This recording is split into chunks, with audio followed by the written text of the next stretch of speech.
be beaming, I be booming down that block. Everywhere you go, you know they know I'm hot. What's up? What's going on, my good people? Welcome back to the channel. Hope you all are doing well. If this is your first time here, I want to welcome you. Pull up a seat. Hope you enjoy the content. And before we get into this video, I want to ask that you like, comment, share, subscribe. Go ahead and tap that bell while you're at it so you're notified anytime I drop a brand new video, go live, or schedule a premiere. All right, y'all. So today I am eating a seafoodless chicken boil. That's what I got going on. This was not on the menu, and I'm gonna tell you how we got here.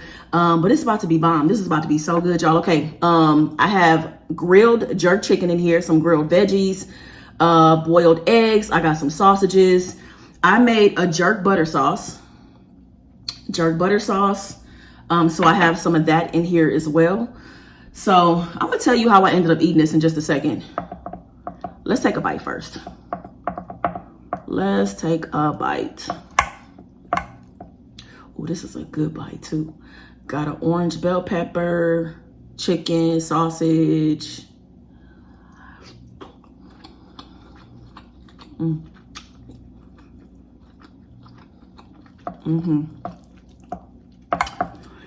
me give y'all another bite. Let's get some onions. Oh, this is an even better bite. Woo! There y'all go.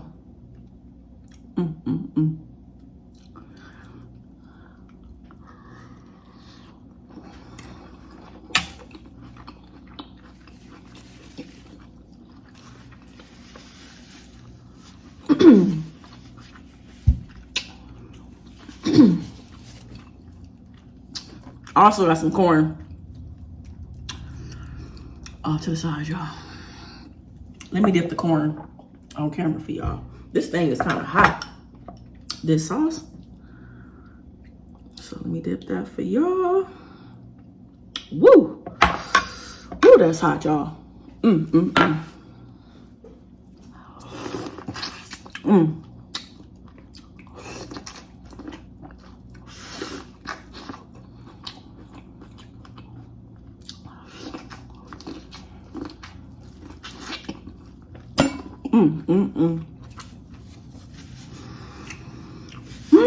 Okay, so let me tell y'all what was going on. I was over here minding my business, meal prepping, getting stuff ready for the week, you know, trying to have a good week. And today I was actually going to eat like a healthy breakfast. I was going to do oatmeal, a smoothie, a fried egg, avocado type of thing. Or at least that's what I was thinking in my mind, something like that, right? So again, over here minding my own business. I'm like, when I'm done meal prepping, I'll get ready for my video, blah, blah, blah, right? So then let me tell you what happens. Steph and Tasha's video comes out and Steph does a solo.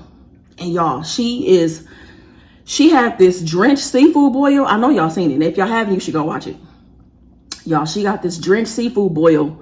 And I was like, oh my God, I have to have that. But I was like, I'm only going to work with what I have at the house. And I didn't have any shrimp. I didn't have any crab, no lobster. I said, we about to have a seafoodless boil then. I'm going to have to work with what I got. So this is what I got, y'all. And it's because of Steph. So Steph, I blame you.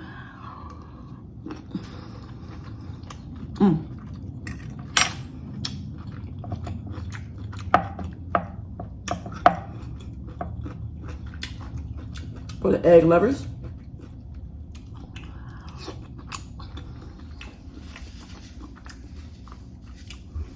The grilled veggies I have in here are red onions, zucchini, bell pepper.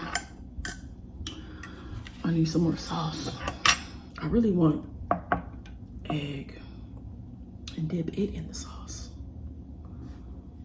Another egg for y'all.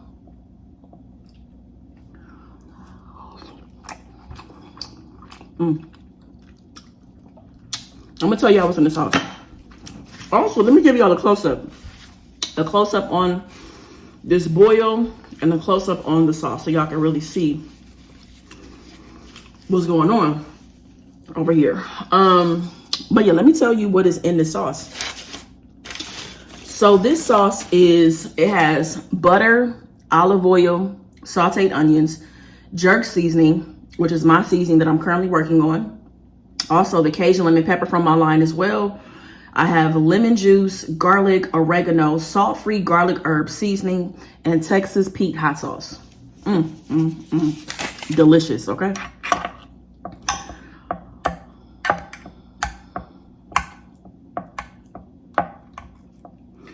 Like I said, y'all, I was over here meal prepping. I bought this grill.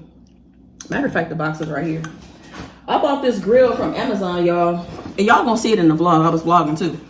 So I bought this grill from Amazon, and I was grilling some chicken, some veggies, and that's what I was over here doing.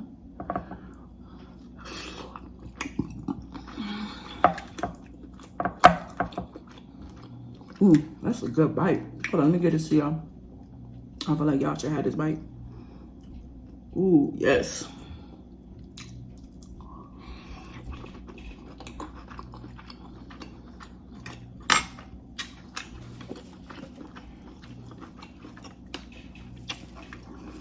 Woo.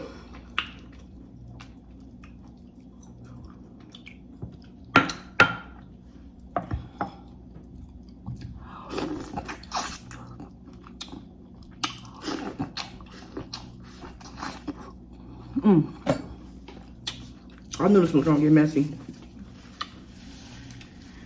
Woo, but it's so worth it. So worth it. I forgot that I even had these sauces in the refrigerator, so I was like, my boil is gonna look sad.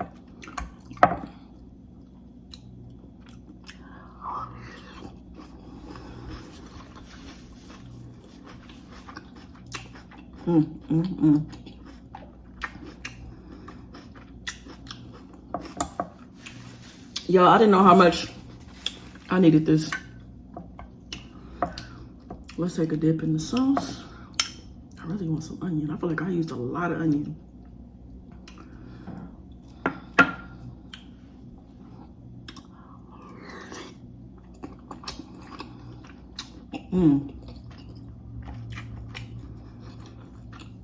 The jerk flavor, but like the lemon and the garlic, the tang, oh my God.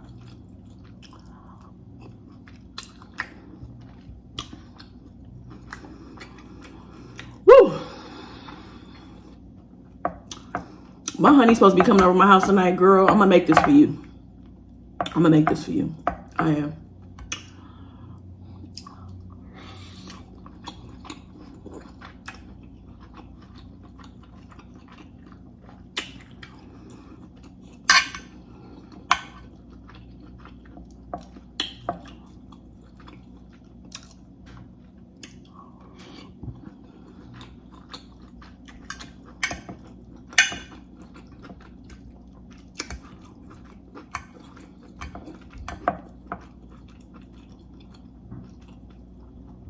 Y'all know it's good because I ain't got much to say.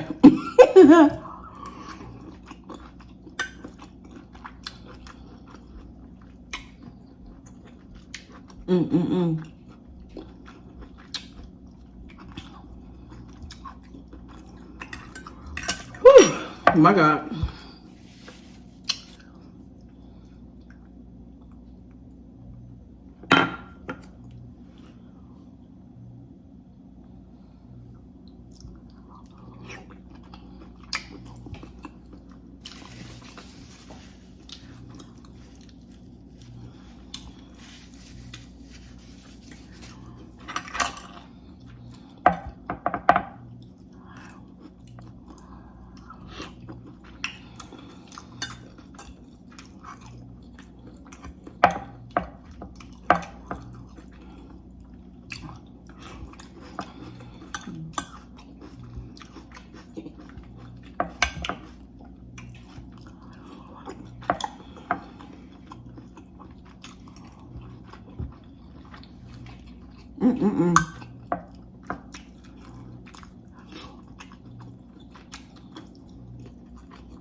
Little corn.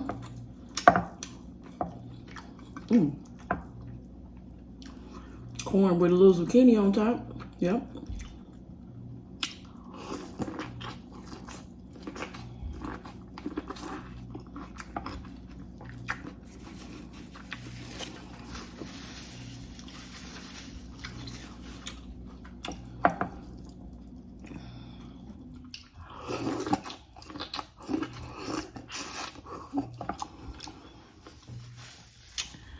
Woo! My goodness, y'all. Woo, woo, woo.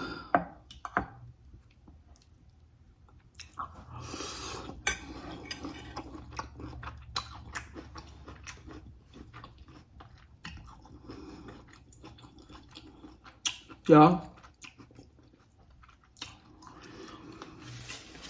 that was so good. That was bomb, actually. Not even good, just bomb.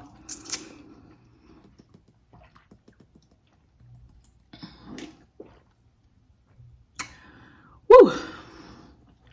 Delicious. All right, y'all. So I don't have a viewer topic, but I have a couple things that I just want to share with y'all. A couple things I want to share that I had some realizations about, that I'm working through, stuff like that. So I was online and somebody had shared something in their story, and what they shared caught my eye. So I clicked on it and I read through the whole thread, right? And one of the things that the person wrote in the thread was that consistency does not mean every day.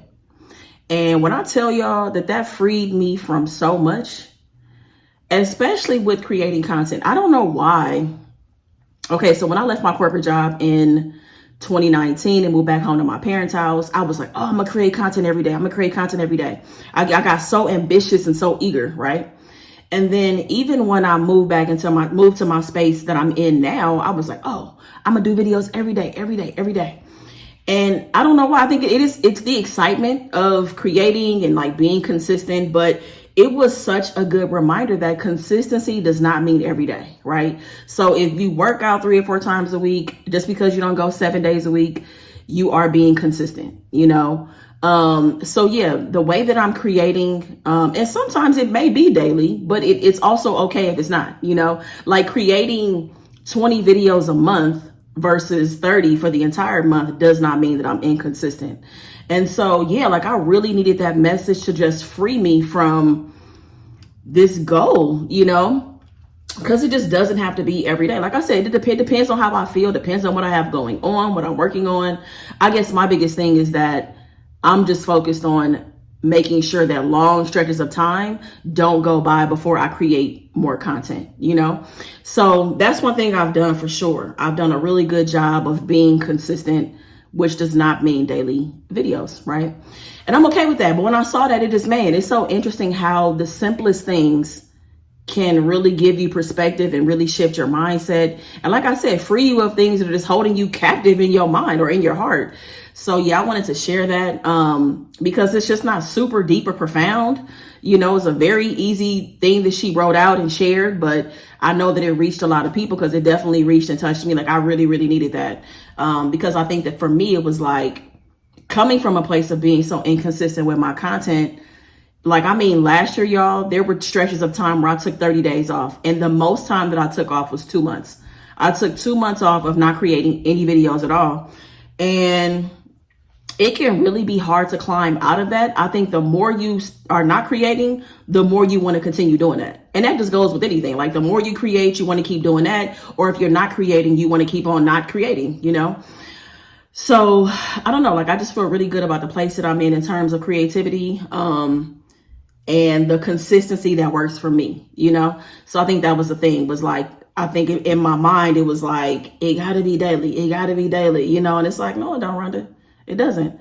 Like you made 4 videos and that is sufficient. You know, you did 3 videos and a live, that is great. You know, just giving myself a pat on the back for doing that, for showing up, for, you know, putting things out and sharing them, you know, because even after all the videos I've shared up until this point, I still get nervous for whatever reason. I have no idea why.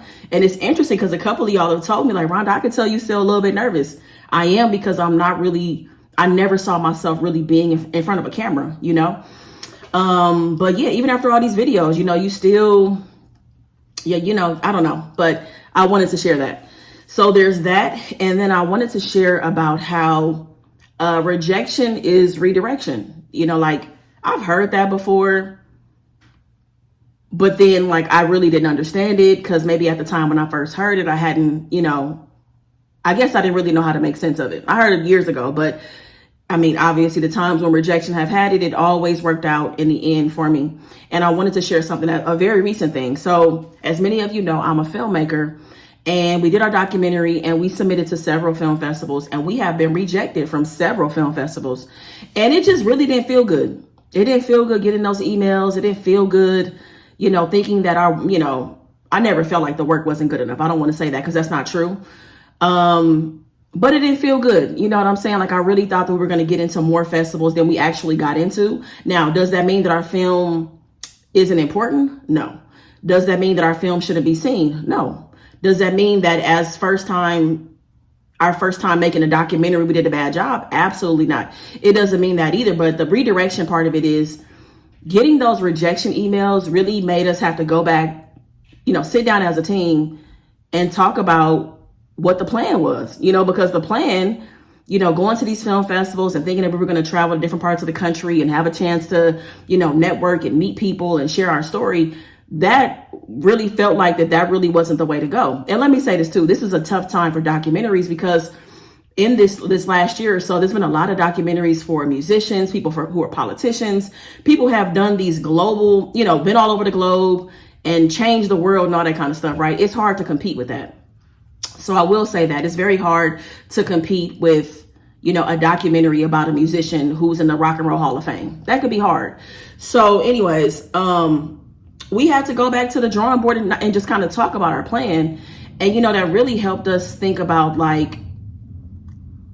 that our film really needs to be in more intimate settings, not film festivals, because film festivals are just really like people come and watch the film, they clap for the film and they move on.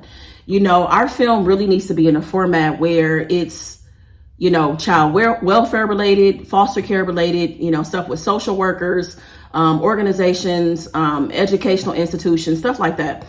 And it needs to be in that setting because we need to have a discussion also after the film, about, my friend's experience in foster care, what she's learned, being an advocate, how she overcame, how she got through. All of that stuff is important. And a film festival was never going to offer us that. So really, we needed that rejection so that we could regroup and get our film back where it needs to go.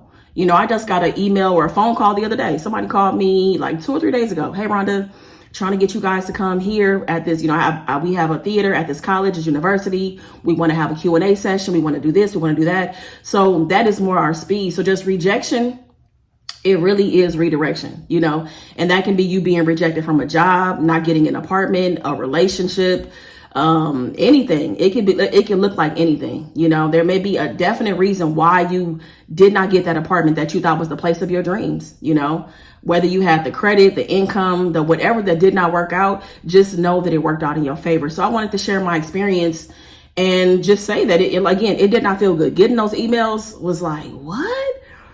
Like, come on, like we put everything we had into this film, and we can't get it into a festival, but it makes a lot of sense why it just didn't work out. So the rejection that you're experiencing, maybe it was in the previous season of your life or this current season of your life, just know that it may be tough right now. It may be heartbreaking. It really may feel like that you're not good enough, but trust me, you are absolutely good enough, and you're going to get to where you're going, and you'll have a chance to look back and it'll all make sense. But why it didn't work out. God and the universe are always working in your favor, always in your corner, trying to get you where you are going, and I know sometimes we think we have a plan. We think we got it all figured out, but we don't, so I just wanted to share that. I wanted to share that, I've just read different things that have really helped give me clarity and understanding, and, just the recent rejection that I've experienced, and just not trying to take it personal, and not, making sure that I'm not beating myself up as a filmmaker to just say, what could I have done different? What could I have done better? I haven't gotten to that point, and I'm grateful because I know that we gave everything, and I know that we have a beautiful, powerful story, and it is absolutely going to get to where it's going. So yeah, I just wanted to share that real quick. Y'all, this food was good. I am stuffed. I need to go for a walk. I'm about to go walk that off. So if you enjoyed this video, please be sure to give it a big thumbs up. Shout out to you, Steph, for inspiring this meal. Y'all, that healthy breakfast is probably going to show up at some point during this week. All right. Thank you so much for watching. Meet me in the comments. Make the best of the day. Be good to yourself, y'all. Peace. I be beaming, I be booming down that block. Everywhere you go, you